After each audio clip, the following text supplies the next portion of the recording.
నిన్న మీ గురించి videos shoot చేసి వాటిని ఎడిటింగ్ చేసి వాటిని షెడ్యూల్ చేసి పడుకునేసరికి నైట్ 3 అయిపోయింది. ఇంకా నైట్ సరిగా నిద్ర కూడా లేదు. అందుకని ఈ రోజు మార్నింగే లేచి ఇలా ఐస్ వాటర్ డిప్పింగ్ చేశాను. చాలా రిఫ్రెషింగ్ గా అనిపించింది. ఇంకా ఈ రోజు అయితే మా వెయిట్ లాస్ జర్నీలో డే 5. ఈ రోజు నా వెయిట్ వచ్చేసి 69.5 ఉంది. రేవంత్ వెయిట్ వచ్చేసి 74.6 ఉంది. ఈ రోజు మా డే అయితే ఈ డిటాక్స్ వాటర్ తో స్టార్ట్ చేసాము. మీలో చాలా మంది అడుగుతున్నారు కదా, డెఫినెట్ గా వీడియో అయితే పోస్ట్ చేస్తాము. ఇంకా బ్రేక్ఫాస్ట్ లో యాజ్ యూజువల్ గానే ఈ షేక్ అయితే తాగాము. ఈ రోజు అయితే అవకాడోతో చేసుకున్నాం అనమాట.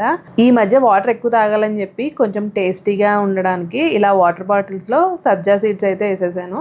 సో ఇవి ఎవ్రీ 1 అవర్ కొంచెం వాటర్ తాగేటట్టు చూసుకుంటున్నాం అనమాట. ఇంకా లంచ్ విషయానికి వచ్చేసరికి ఈ రోజు అయితే పెరుగన్నం తిన్నాము. ఇది ఓవర్ నైట్ ఫెర్మెంటెడ్ రైస్, అదేనండి చెద్దన్నం. ఇంతకీ మీరు ఎప్పుడైనా తిన్నారా? తింటే కమెంట్ చేయండి. ఇది తినేసిన తర్వాత 2 మ్యాంగోస్ అయితే తిన్నాం అనమాట. ఇంకా ఈవినింగ్ 4 to 5 మధ్యలో వైట్ రైస్ లోకి మామిడికాయ చేపలు పులుసు వేసుకుని ఫుల్ గా తినేసాము. ఇంకా ఇది తినేసిన తర్వాత ఒక టీ అయితే తాగేసాం. ఇంకా ఇదే మా లాస్ట్ మీల్. మళ్ళీ రేపు కలుద్దాం. బాయ్.